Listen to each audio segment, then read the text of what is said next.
Be honest. Have you ever found yourself chasing someone who barely gives you attention? Like you're sending paragraphs and they're replying with, okay. You're checking your phone every 5 seconds, rereading messages, creating scenarios in your head, and wondering why you care so much when they clearly don't. And the worst part? The less they respond, the more interested you become. Why does this happen? Why does rejection feel like a magnet? Why does being ignored make you chase harder? Today we're talking about the psychology behind chasing someone who ignores you. And trust me, it has nothing to do with love and everything to do with your brain, your past, and your emotional wiring. Let's break it down in a simple, honest, slightly painful, slightly funny way, because almost everyone has chased someone they shouldn't have at least once in their life. Number 1, your brain loves the chase, especially when the reward is unpredictable. When someone gives you attention sometimes and ignores you other times, your brain enters something called variable reward mode, the same psychology that casinos use. Your brain thinks, maybe this time they'll reply, maybe this time they'll show interest, maybe this time I'll win. Unpredictable validation creates addiction-level dopamine. They become your emotional slot machine, and you keep chasing because you're addicted to maybe. Number 2, being ignored triggers your survival instinct.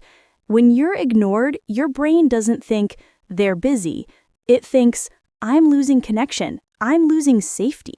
Humans are wired to fear social rejection because in ancient times, being excluded meant danger. So when someone pulls away, your brain panics. Fix it now. Get them back. You're not chasing a person, you're chasing emotional safety. Number 3, we want what we feel we can't have. If something is too available, your brain goes, maybe later. But if it's hard to get, suddenly it becomes valuable. This is called reactance, a psychological reaction where the moment something is restricted, your desire for it increases. Their lack of interest creates a feeling of scarcity. Scarcity creates value. Value creates obsession. You're not chasing them. You're chasing the idea of winning. Number 4, your inner child picks the pursuit, not you. If you grew up with emotionally unavailable parents, inconsistent affection, love that had to be earned, parents who were hot and cold, caregivers who made you prove your worth, your adult brain confuses unavailability with love. When someone ignores you, your inner child says, this feels familiar. I can fix this. I can earn this. You're not chasing a person. You're chasing healing for a wound from years ago. Number 5, the ego hates rejection more than it loves connection. Your heart may want someone healthy, but your ego wants to win. Being ignored feels like a threat to your sense of worth. You start thinking, why them? What did I do wrong? I need to prove my value. I need to make them choose me. Chasing becomes about fixing your self-image, not building a real connection. Number 6, you mistake the anxiety for attraction. Here's a painful truth. Sometimes the butterflies aren't chemistry, they're anxiety. When someone is inconsistent, your nervous system gets activated, racing thoughts, increased heartbeat, obsession, emotional highs and lows. These feel intense, so your brain confuses them with love, but it's not passion, it's emotional dysregulation. The calm, consistent person feels boring because they don't trigger your nervous system. Number 7, you're chasing closure, not the person. When someone ignores you, you don't just lose them, you lose the story you built in your head. So you chase to understand what happened, fix the narrative, prove you weren't the problem, avoid feeling abandoned, get emotional resolution. You're not chasing connection, you're chasing closure. Number 8. Their inconsistency creates emotional highs. When someone finally gives you attention after ignoring you, your brain releases a huge burst of dopamine. That dopamine creates an emotional high. You think it's love, but it's actually relief after emotional stress. You're chasing the high, not the person. Number 9. You think their acceptance will heal your self-worth. If deep down you don't feel good enough, being chosen by someone who initially ignored you feels like redemption. It feels like, I won. I'm lovable after all. I proved them wrong.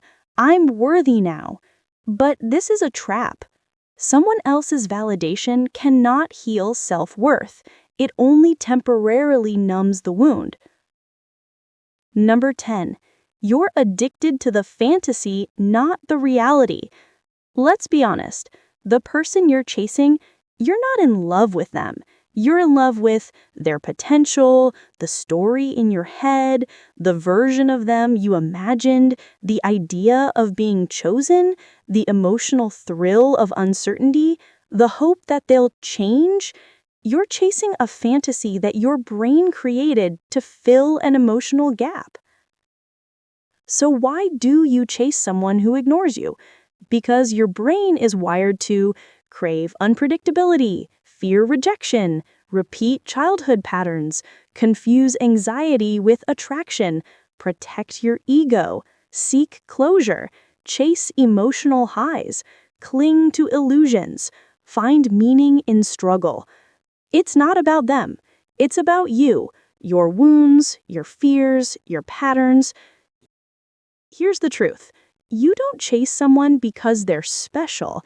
You chase them because something inside you is still searching for healing. But the person who ignores you can't heal the part of you that feels unworthy. Only you can. When you finally choose yourself, when you recognize your worth, when you understand your patterns, you stop chasing people who don't choose you. Because real love doesn't make you beg. It doesn't make you anxious. It doesn't make you compete. Real love feels like home, not a battlefield. Thanks for watching. And remember, if someone ignores you, let them go. The right person won't